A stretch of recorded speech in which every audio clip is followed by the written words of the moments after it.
our youngest son was in 4th grade, he could not spell his own name. His brain had a problem.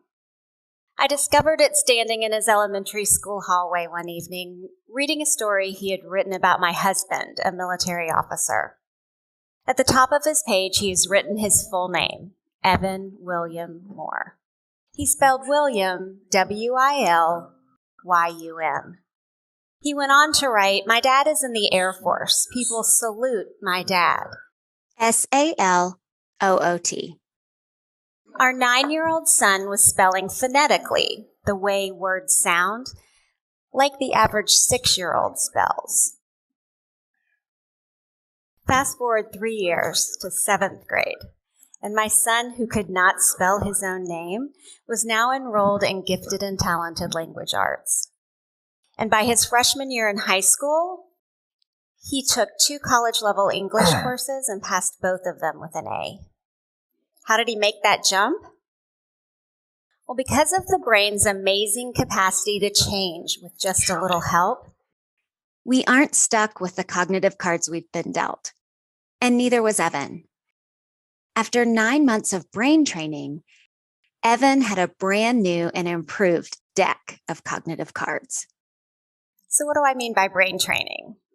Well, brain training or cognitive training is a general term for repeated engagement in targeted mental tasks that are designed to strengthen cognitive skills like memory, attention, and processing speed.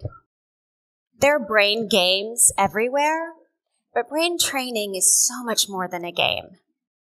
If we want to harness the brain's ability to change through experience, a phenomenon called neuroplasticity, the brain training experience needs to be intense, targeted, repeated, and I might argue, facilitated by a human.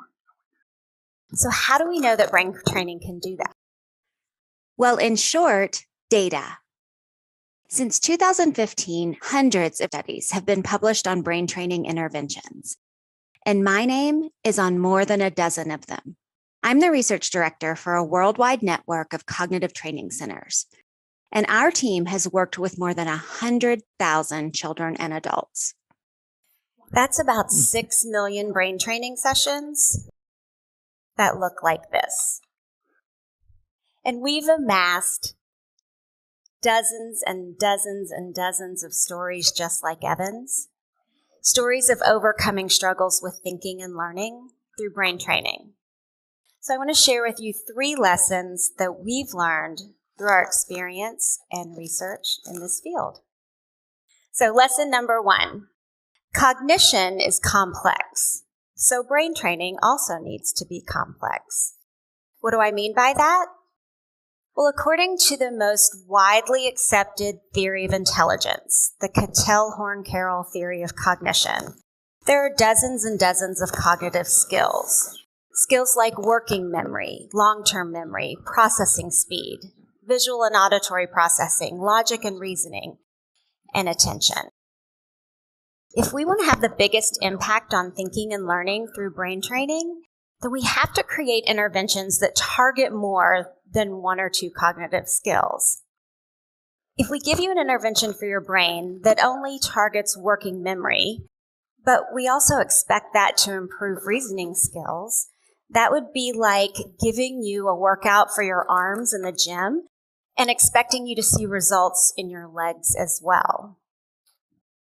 So brain training programs that only target 1 or 2 cognitive skills are missing the opportunity to impact the entirety of cognition. So I want to do a quick demonstration just to show you what the complexity of cognition looks like. In just a second, I'm going to ask you to spell a word backwards, and I'm only going to give you 10 seconds to do it. Ready?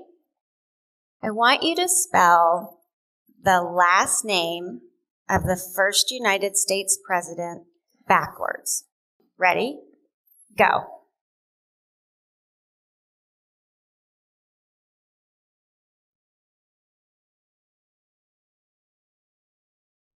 Okay, stop. Here's the answer. Notgnihsaw. How'd you do? I want to walk you through what your brain had to do to get there. First, you had to remember who the first United States president was. That's long-term memory. Then you had to decide on a strategy for actually completing that task. That's logic and reasoning. Most of you probably projected the word Washington in your mind or in the air. That's visual processing. Then you had to decide which letters went into the word. That's auditory processing. You had to keep track of which letters you had already said and which ones were coming up. So that's working memory. You may have gotten frustrated or distracted halfway through that task, so you had to engage your attention skills. And I only gave you 10 seconds, so you had to work quickly. That's processing speed. So that one seemingly simple task engaged 7 different cognitive skills. And it illustrates how those cognitive skills work together in order to complete a task. But that doesn't just apply to academic tasks. Real-life tasks as well.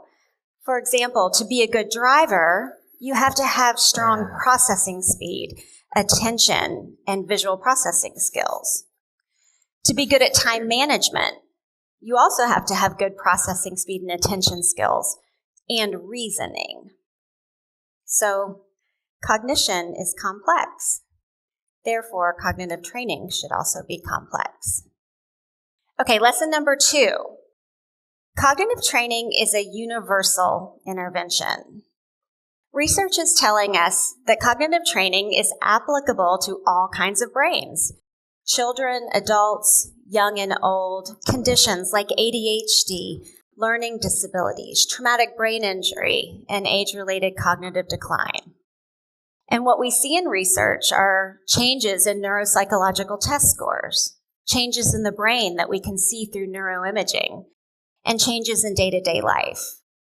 So I want to share with you just a few of the research studies that we've conducted that demonstrate the universality of cognitive training. So in this study with children ages 8 to 14 who were struggling in school, we gave the treatment group 60 hours of complex cognitive training over 12 weeks. And you can see the clear difference between the treatment group and the control group on all of the cognitive skills we tested. In this study on children with ADHD, we gave them 60 hours of cognitive training over 12 weeks. And again, you can see the differences between the brain training group and the control group, including a 26-point increase in IQ score for the brain training group. In this study on adults over age 50 who had age-related attention and memory problems, we compared 2 different methods of delivering the same complex human-delivered brain training program and found statistically significant changes on every skill tested for both treatment groups. And in this neuroimaging study of adolescents and young adults who were recovering from mild traumatic brain injury, we were able to document changes in brain network connectivity using functional MRI that directly correlated with changes in their cognitive test scores. And in a study that we conducted with soldiers who were recovering from moderate to severe TBI, 91% of them achieved overall recovery and clinically significant change in their cognitive skills and their overall IQ score. And these are just a few examples of the research that's being conducted on cognitive training that demonstrates its applicability for all kinds of brains. Okay, lesson number 3. Brain training is hard work, so you want to see real-life benefits at the end. In the research studies I just showed you, we quantified change with really impressive numbers. Numbers that researchers like me dream about. Numbers that help our papers sail through peer-reviewed publication with the hopes of changing the world with our findings. But the changes that really matter are in the day-to-day lives of the people that we're hoping to help. For Evan, he could spell, he could focus, He could relate to other kids. For our research participants, the number one real-life change that we see is an increase in confidence and self-esteem. But we've also documented improved motivation, mood, outlook on life, better relationships with others, reduced oppositional behaviors, better driving skills, better sleep habits, reduced academic difficulty and undesirable behavior, and increased performance at school and at work. Brain training is hard work, so you want a big payoff. So speaking of a big payoff, I want to leave you with a story of one of our research participants who has agreed to let me share his story with you. Jim was a married, very successful engineer. He was riding his bike one evening, and his bike hit a washed-out portion of the path. He crashed into a ditch, hit his head, was knocked unconscious, and wasn't found until the next morning by a group of hikers. He was in a coma and woke up a week later in the ICU. The damage to his brain was so severe that he had to learn how to walk and talk all over again. He was unable to return to work in his current profession. He struggled to show emotions. His ability to process information efficiently was severely compromised, and his life as he knew it was over. 8 years later, he joined a research study that we were conducting on cognitive training for traumatic brain injury. And just like Evan, he spent 9 months working with a cognitive trainer, doing hands-on, intense, complex training exercises for his brain. And at the end of that 9 months, we measured changes on his neuropsychological test scores, changes in the brain, and changes in real life. His results?